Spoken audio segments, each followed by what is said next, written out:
Alright TM Nation, so I've had my Skullcandy Hesh ANC headphones for over 2 years, and these things have been workhorses for me. A lot of the time when I do yard work or other outside activities, I'll pick these up because they do have active noise cancellation, they're built like a tank, and the sound quality is respectable as well. My OG pair, as you can see, is still in good condition, and because I know firsthand just how durable they are, I picked up a pair for my daughter the other day too. And these are the Skullcandy Crusher EVO headphones, which I've had for just about 3 years, and I can't say enough about these things. They are built solid, they provide absolutely head rattling bass that you can adjust via the slider, and if you've owned a pair of these, you know that they're probably the best pair of amplified headphones out there outside of the Crusher ANC and ANC2 headphones. Well, it just so happens that I was able to pick a pair of these up as well the other day, but this time I got the chill gray color to complement the black pair that I've had since launch. So I wanted to do an update video on both pairs of these headphones for a couple of reasons. First, these two pairs are without a doubt the most popular headphones that I've reviewed on the channel, and second, I do get quite a few comments asking me how they've held up over time, so I want to give you guys the good and the not so good so that you can make a more informed buying decision, because you can buy both pairs of these headphones brand new today from Skullcandy and other retailers. Also, they both go on sale quite often, sometimes $50 to $60 off, which makes them really attractive options, but there are trade-offs outside of the bass slider and ANC that you all should be aware of before pulling the trigger on a pair. The first thing that I want to touch on with these is going to be the battery life, because that's one thing that I get asked about the most, especially with the Crusher EVOs. I have seen some people say they've never reached the full 40-hour mark with them, and I've seen others that have said they've been able to get a little more. For me, I typically get around 30 to 35 hours using them with the bass slider set to about halfway and using them at between 50 and 75% of the max volume. I probably could squeeze out that 40 if the bass slider was set all the way down, but really that's not what you purchase any pair of Crusher headphones for. You want to feel that bass. So I think understanding that you probably won't get the full 40 hours of use on a charge using them at moderate bass and volume levels is just the reality with these. However, 30 plus hours of use on a single charge is very respectable even by today's standards. With the Hesh ANCs, they're rated at up to 22,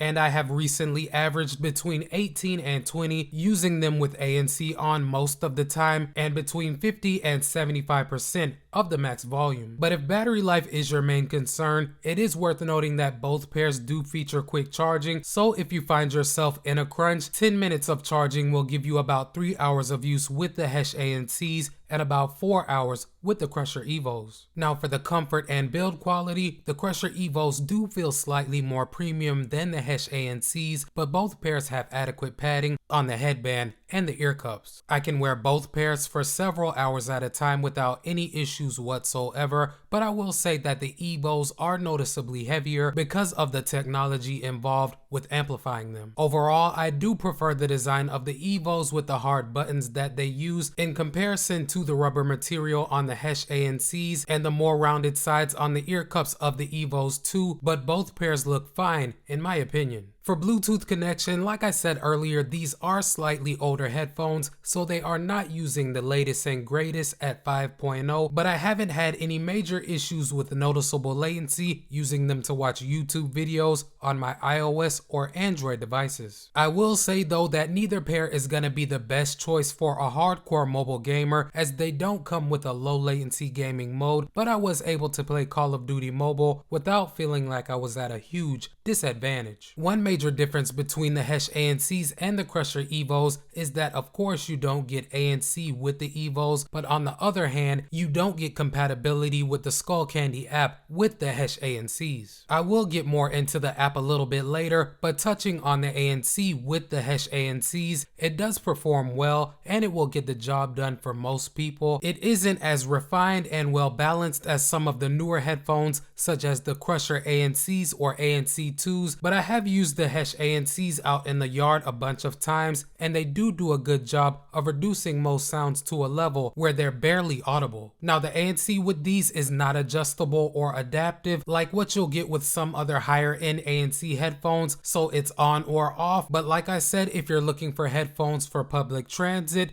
flights, or just to drain out sounds around your house, these will do fine in all of those departments. They also do pack an ambient or transparency mode, which does work well. With it on, I'm able to pick up sounds around me within about a 5 to 6 foot radius relatively clearly, and that's right around average or maybe slightly above average in comparison to other headphones that I've tried with this feature around this price point. And circling back to the Skullcandy app, as I mentioned earlier, you don't get compatibility with it with the Hesh ANCs, so if connecting to it is a must-have feature for you, you're gonna have to go for the Crusher EVOs. I personally do see a lot of value in it because it allows you to see the exact charge left on the headphones, access pre-built EQs, or take the personalized sound test to have the app create one that's tuned to your hearing. The test does take a few moments, but I definitely think it's worth it because the EQ that it has given me each time has consistently been close to what I would have made for myself if I created an EQ from scratch. I do like the fact that it first gives you different tones to see which ones your ears pick up, then it plays a song with 2 different sound signatures for you to pick which sounds better. Besides that, the app allows you to complete firmware updates when applicable, access the user manual on the go, and you can adjust the volume up or down directly from it too. Both pairs are compatible with the Tile app so that you can connect to it and track the headphones if you want to. Both pairs do also have built-in mics so you can take and make voice calls directly from them. I found that they both do fine in this department as I have made several voice calls with both, but I did take samples for you guys just so that you can judge for yourselves. Let's check them out. Alright guys, so right now I have the Crusher EVOs paired to my iPhone 15 Pro, and the audio that you're hearing is coming directly from the microphones on them. I'm not going to do any type of editing to this sample, so this should give you a pretty good idea of how well these will perform in a relatively quiet environment. And now I have some simulated background noise playing in the background. This part of the test is aimed at seeing how well the microphones on these headphones can focus on my speech while rejecting some of that noise. And what I'll go ahead and do is be quiet for just a moment so that you guys can judge how loud that noise is. And I'll go ahead and start talking again, so this should give you a decent idea of how well these will perform in a relatively loud environment. Now I have the Hesh ANCs paired to my iPhone 15 Pro, and the audio that you're hearing is coming directly from the microphones on them. Still not going to do any type of editing to this sample, and the room is still relatively quiet, so here's your comparison. And here is the background noise test using the Hesh ANCs. Everything else about this test is exactly the same. I left the background noise at the exact same level as I did in the first test, so this should give you a pretty good idea of how well these can focus on your speech while rejecting some of your ambient noise.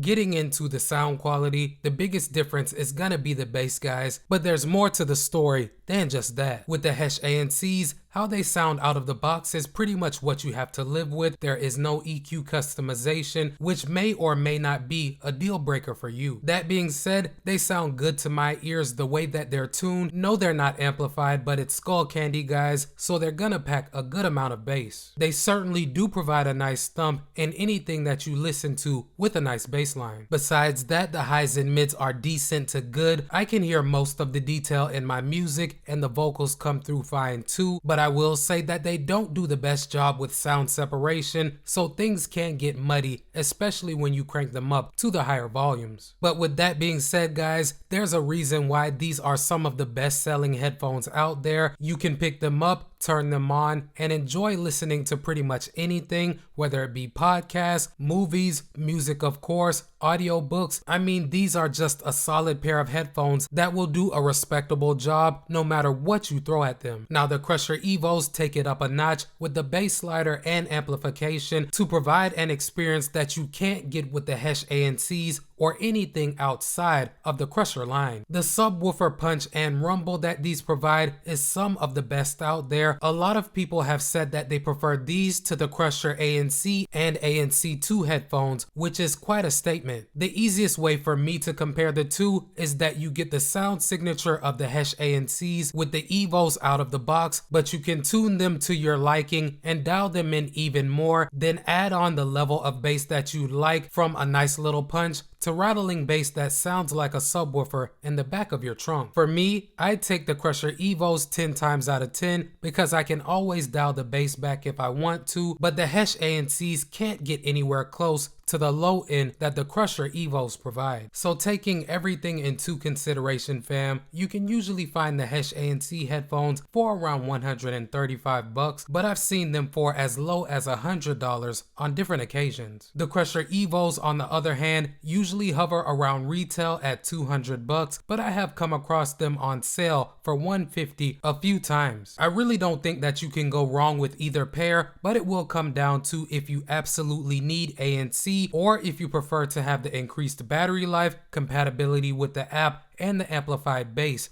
of the Crusher EVOs. I do see value in both pairs, so I haven't sold any of my pairs over the years, and as you can see, they have withstood the test of time so far. But if you want everything that Skullcandy has to offer in terms of ANC and bass as well, you'll have to pay about $230 to get the newer Crusher ANC2 headphones, as the Crusher ANCs have been discontinued. Before you get on out of here, if you rock with the channel and your boy Tecmo, hit that subscribe button and knock that notification bell out so you won't miss any of my uploads. Welcome to TM Nation. Peace.